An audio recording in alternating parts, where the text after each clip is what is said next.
نحمده ونصلي على رسوله الكريم اما بعد فاعوذ بالله من الشيطان الرجيم بسم الله الرحمن الرحيم رب اشرح لي صدري ويسر لي امري واحلل عقدة من لساني يفقهوا قولي۔ السلام علیکم ورحمۃ اللہ وبرکاتہ۔ ناظرین، پروگرام شہر رمضان کے سلسلے میں آپ کی خدمت میں حاضر ہیں۔ گزشتہ پروگرام میں ہم نے انسانوں کے ساتھ ہمدردی اور غمخواری کی مختلف شکلیں دیکھی۔ اس میں سب سے بہترین شکل صدقہ و خیرات ہے، جو انسان اپنے مال سے بھی کرتا ہے اور دیگر طریقوں سے بھی۔ اگر ہم غور کریں تو ہم دیکھتے ہیں کہ کائنات کی ہر چیز ہمیں فائدہ پہنچا رہی ہے۔ سورج، چاند، ستارے، دریا، پہاڑ، پھل، پھول، جانور، یہ تمام چیزیں انسانوں کو مختلف طریقوں سے فائدہ دے رہی ہیں، چاہے ہم اس پر غور کریں یا نہ کریں۔ مثلا سمندر کو آپ دیکھیے کہ کس طرح اس کا پانی بھاپ بن کر اوپر اٹھتا ہے۔ ہوا کو دیکھیے کہ وہ اس پانی کو اٹھا لیتی ہے۔ بادل بن جاتے ہیں تو بادل چلنے لگتے ہیں، پھر بادل برستے ہیں انسانوں پر اور بارش آتی ہے اور ہر طرف ہریالی ہو جاتی ہے اور ہر شخص ایک خوشی محسوس کرتا ہے۔ اگر یہ تمام چیزیں دینے والی نہ ہوں تو ہمارے اندر خوشی کہاں سے آئے؟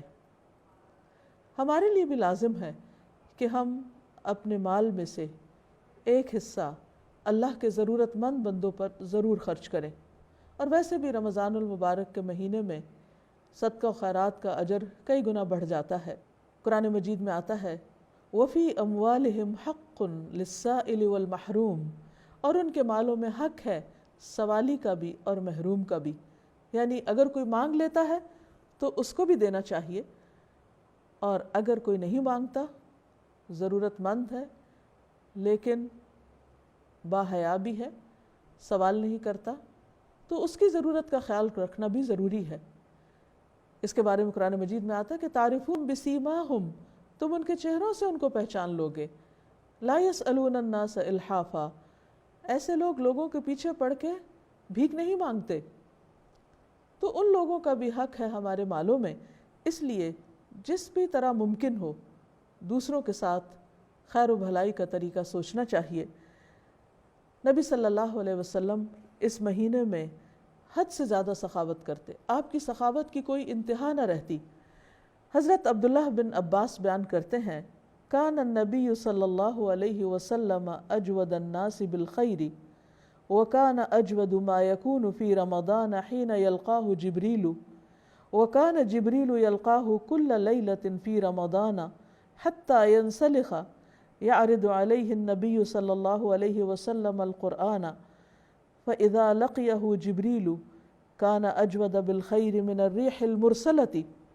صحیح بخاری کی اس حدیث کا معنی ہے رسول اللہ صلی اللہ علیہ وسلم لوگوں کے ساتھ بھلائی کرنے میں بہت سخی تھے، اور رمضان میں جب جبریل آپ سے ملتے تو آپ اور بھی زیادہ سخی ہو جاتے۔ رمضان میں ہر رات جبریل آپ سے ملاقات کرتے اور نبی اکرم صلی اللہ علیہ وسلم رمضان گزرنے تک انہیں قرآن سناتے۔ جب جبریل آپ سے ملتے تو آپ فیاضی میں یعنی سخاوت میں تیز ہواؤں کی مانند ہو جاتے۔ تو اس سے آپ اندازہ لگائیے کہ نبی صلی اللہ علیہ وسلم کا طرز عمل کتنا خوبصورت تھا۔ وہ ہمارے لیے بھی بہترین نمونہ ہے، یعنی عام دنوں میں بھی بہت سخاوت کرتے لیکن رمضان میں اور بھی زیادہ سخاوت کرتے۔ اور اس میں آپ دیکھیے دو چیزیں، ایک تو یہ کہ وہ ہر رات جبریل علیہ السلام کے ساتھ قرآن پڑھتے۔ تو جو شخص قرآن کے ساتھ تعلق رکھتا ہے اس کے عمل میں تبدیلی آتی ہے، اس کے اندر نیکی کرنے کا ایک جذبہ اور شوق پیدا ہوتا ہے۔ دوسرا، جبریل علیہ السلام کی ملاقات کے بعد اس کا خاص طور پر حدیث میں ذکر کیا گیا ہے، یعنی اچھی کمپنی اور اچھے لوگوں سے ملاقات یہ انسان کے اندر نیکیوں کا شوق پیدا کرتے ہیں۔ اچھی صحبت کا ایک اثر ہوتا ہے۔ تو یہاں پر آتا ہے کہ جب آپ جبریل سے ملاقات کر کے آتے اور رمضان کا مہینہ ہوتا اور قرآن سناتے تو اس کے ساتھ ساتھ اتنی خیرات کرتے جیسے تیز آندھی ہو. اب تیز آندھی جو ہے وہ ہر چیز میں گھس جاتی، ہر کونے خدرے میں، یعنی معاشرے کا ہر طبقہ آپ سے فیض اٹھاتا تھا، ہر شخص کا آپ خیال رکھتے، مختلف جہتوں پہ خرچ کرتے. ہمارے ہاں عام طور پر یہ سوچ پائی جاتی ہے کہ اگر ہم ایک نیکی کا کام کر رہے ہیں تو بس ہمارے لیے ہی کافی. اگر ہم قرآن پڑھ رہے ہیں یا کسی کو سنا رہے ہیں یا کسی کو پڑھا رہے ہیں تو بس یہی صدقہ ہمارے لیے کافی ہے. دوسری طرف باقی کام بھول جاتے ہیں. یا پھر اگر ہمیں کوئی اچھی مجلس نصیب ہے تو ہم سمجھتے ہیں کہ بس ان کی وزٹ کرتے رہنا، آنا جانا، مثلا درس اٹینڈ کرنا یا قرآن کلاسز میں جانا اور قرآن پڑھنا یا تلاوت کر لینا، بس یہی نیکی ہمارے لیے کافی. یہاں اللہ کے رسول صلی اللہ علیہ وسلم کا طرز عمل دیکھیے کہ اس کمپنی کے اثر سے اور قرآن مجید کے پڑھنے کے بعد آپ کی عملی زندگی میں کیسی تبدیلی آتی. آپ تو ہمیشہ ہی اور ہر آن نیک کام کرنے والے تھے، لیکن اس میں رمضان اور ان کاموں کی وجہ سے اور زیادہ تیزی آتی. ہم سب بھی اپنا اپنا جائزہ لیں کہ کیا رمضان ہمارے اندر بھی کوئی تبدیلی لے کر آیا ہے؟ کیا ہمارے بھی دینے کے انداز میں کچھ فرق آیا ہے؟ کیا ہم بھی سخاوت میں ریح المرسلہ کی طرح ہیں؟ ریح المرسلہ کہتے ہیں ان ہواؤں کو جو بارش لاتی، یعنی جیسے بارش آتی ہے تو ہر ایک شخص جو ہے وہ متاثر ہوتا ہے اور پھر اس کے بعد مزید سبزہ اگتا ہے اور لوگوں کو اور جانوروں کو پانی پینے کو بھی ملتا ہے. یعنی اس کے نہ صرف یہ کہ ملٹیپل فائدے ہیں بلکہ ان کے اثرات بہت دیر پا ہوتے ہیں. یعنی ایک دفعہ بارش آنے کا اثر صرف وقتی طور پر موسم کی تبدیلی نہیں ہوتا بلکہ اس کے بعد بھی اس کے بہت فائدے ہوتے ہیں. تو اس لیے عام دنوں کی نسبت رمضان میں زیادہ صدقہ خیرات کرنا چاہیے اور اس بات سے گھبرانا نہیں چاہیے کہ صدقہ کرنے سے مال کم ہو جائے گا، کیونکہ دینے سے مال بڑھتا ہے. اور اس بات کو آپ صلی اللہ علیہ وسلم نے قسم کھا کے بیان فرمایا تھا کہ صدقہ دینے سے مال کم نہیں ہوتا. سیدنا ابو ہریرہ کہتے ہیں کہ رسول اللہ صلی اللہ علیہ وسلم نے فرمایا ما من یوم یصبح العباد فیہ الا ملکان ینزلان فیقول احدہما اللہم اعط منفقا خلفا ویقول الآخر اللہم اعط ممسکا تلفا. کوئی دن ایسا نہیں ہے کہ جس میں صبح کے وقت دو فرشتے نہ اترتے ہوں، جن میں ایک تو یہ کہتا رہتا ہے کہ اے اللہ خرچ کرنے والے کو اس کا بدلہ دے، یعنی جو خیر کے موقع پر خرچ کرتا ہے اس کو زیادہ دے، اور دوسرا یہ کہتا ہے اے اللہ بخیل کے مال کو تلف کر دے، یعنی جو روکتا ہے اس کا مال ضائع ہو جائے. تو اس سے بھی پتہ چلتا ہے کہ دینے سے مال میں اضافہ ہوتا ہے اور زندگی میں بہت سی سہولتیں بھی پیدا ہوتی ہیں. قرآن مجید میں آتا ہے اما من اعطى واتقى وصدق بالحسنى فسنيسره لليسرى. تو جو شخص عطا کرے، دے اور اللہ سے ڈرے، بھلائی کی تصدیق کرے تو ہم اس کے لیے آسانی کی طرف راہیں آسان کر دیں گے، یعنی اس کے لیے آسانیاں پیدا کر دیں گے. اور ان آسانیوں میں خصوصی طور پر آخرت کی آسانیاں بھی ہیں، کیونکہ قیامت کے دن حشر کے میدان میں انسان اپنے صدقے کے سائے تلے ہوگا. وہ دن جس میں سورج سوا نیزے پر آ جائے گا، ہر شخص پسینے میں ڈوبا ہوا ہوگا، گرمی کی وجہ سے بے حال ہوگا، جس دن کوئی اور سایہ نہ ہوگا. اس دن انسان کے لیے صدقے کا سایہ بہترین سایہ ہوگا. اب جو شخص جتنا چاہے اپنا سایہ بڑھا لے.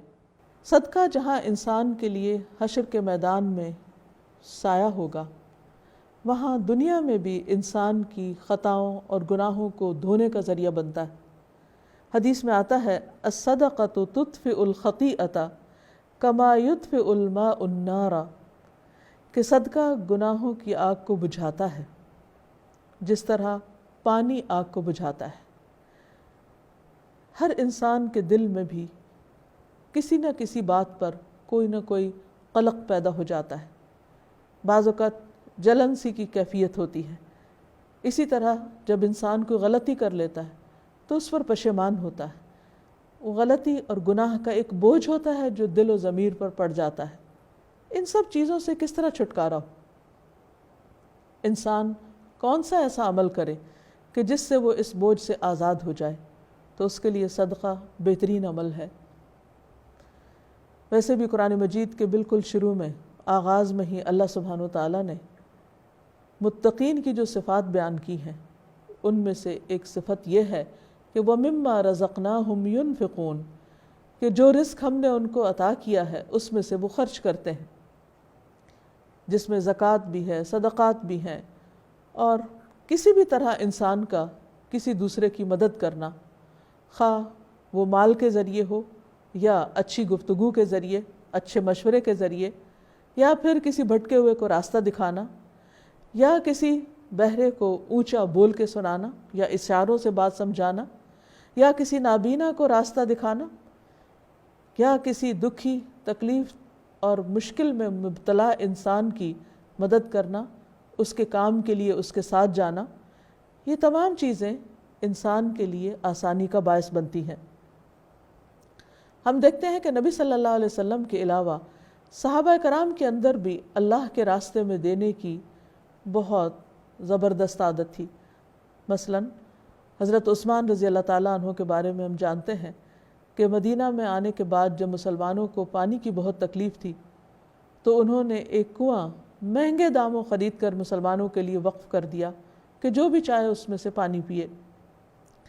پھر اسی طرح ہم دیکھتے ہیں کہ عبد الرحمن بن عوف نے ایک موقع پر مدینہ کے مسلمانوں اور خاص طور پر ضرورت مند مسلمانوں کے لیے 700 اونٹ کے برابر مال خرچ کیا، یعنی غلہ وغیرہ اور دیگر ضرورت کی چیزیں ان پر خرچ کی.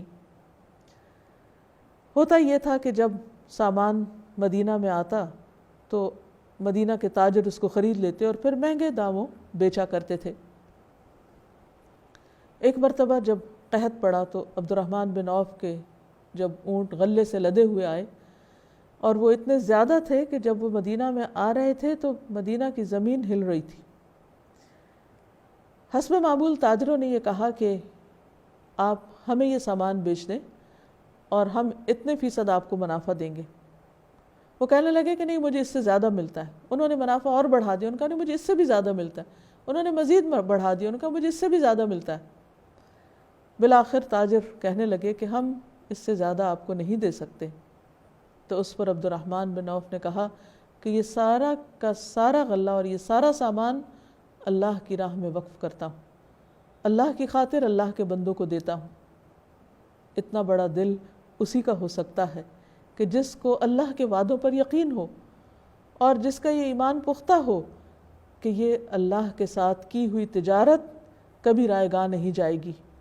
اور سب سے بڑھ کر اگر کسی سودے پر کوئی منافع دے سکتا ہے تو وہ اللہ رب العزت ہی ہے، کیونکہ اللہ تعالیٰ نے مومنوں سے ان کی جانوں اور مالوں کے بدلے انہیں جنت دینے کا وعدہ کر رکھا ہے.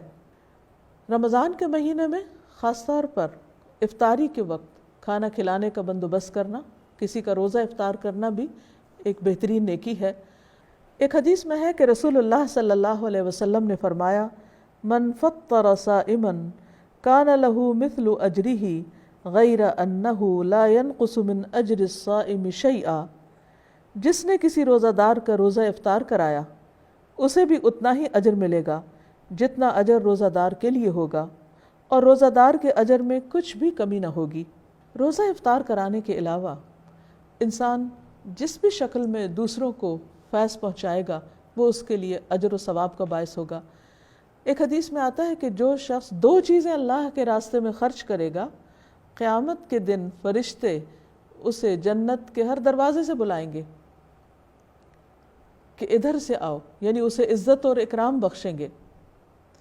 اس لیے بہت ضروری ہے کہ جب ہم کسی پر کچھ خرچ کریں تو فائدے کی چیز خرچ کریں، محض دینے والے نہ ہوں بلکہ پسندیدہ چیز دینے والے ہوں.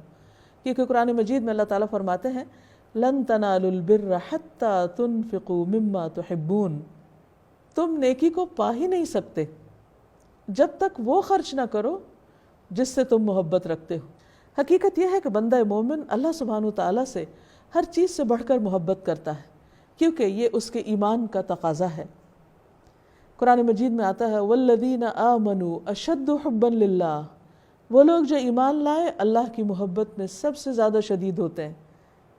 گویا اپنی جان، مال، اولاد، پراپرٹیز، ہر وہ چیز جو دنیا کے اٹریکشن سے تعلق رکھتی ہے، ان کے نزدیک اللہ سبحانہ وتعالیٰ کی ذات ان سب سے بڑھ کر اعلیٰ و ارفع ہے اور محبت کے قابل ہے۔ جب کوئی شخص اللہ سے محبت کا دعویٰ کرتا ہے تو اللہ تعالیٰ اس کو پھر آزماتے بھی ہیں، جیسے ابراہیم علیہ السلام کا امتحان لیا گیا۔ انہیں اپنے بیٹے سے محبت تھی جو بڑھاپے میں ان کو ملا، تو اللہ سبحانہ وتعالیٰ نے خواب میں ان کو دکھایا کہ وہ اپنے بیٹے کو ذبح کر رہے ہیں، اور انہوں نے اسے حقیقت کا روپ دینے کی کوشش کی، اور اللہ تعالیٰ نے اس قربانی کو قبول کر لیا۔ اسی طرح جب کوئی بندہ اللہ تعالیٰ سے محبت کرتا ہے تو اس کے ثبوت میں اسے ایسی چیز پیش کرنی چاہیے، اللہ کی راہ میں اللہ کے بندوں پہ خرچ کرنی چاہیے جس سے وہ سب سے زیادہ محبت کرتا ہو۔ جب یہ آیت نازل ہوئی تو صحابہ کرام میں سے ہر ایک نے یہ کوشش کی کہ وہ اپنی سب سے پیاری چیز اللہ کے راستے میں دے۔ اگر ہم اللہ سے محبت رکھتے ہیں، اللہ کے بندوں سے محبت رکھتے ہیں، تو ہم ضرور اس رمضان میں کوشش کریں کہ اپنی کوئی پیاری چیز اللہ کے راستے میں خرچ کریں۔ جب کوئی اللہ کی خاطر اپنی عزیز ترین چیز قربان کرتا ہے تو یہ اس رب کے ساتھ معاملہ کر رہا ہوتا ہے جو سب سے بڑھ کر اس کی قدردانی کرتا ہے۔ ہم اپنے مال اور اپنی چیزوں کی خود ایسی حفاظت نہیں کر سکتے جیسی حفاظت اللہ تعالیٰ کرتا ہے۔ جو کچھ ہمیں عزیز ہے اگر وہ ہم دنیا میں چھوڑ جائیں گے تو ختم ہو جائے گا، لیکن اگر ہم اس کو اللہ کے پاس جمع کرا دیں گے تو وہ ہمیشہ ہمیشہ کے لیے باقی رہے گا۔ صرف باقی ہی نہیں، بڑھتا چلا جائے گا۔ اللہ تعالیٰ ہمیں بہترین اعمال کی توفیق عطا فرمائے۔ وآخر دعوانا ان الحمد للہ رب العالمین۔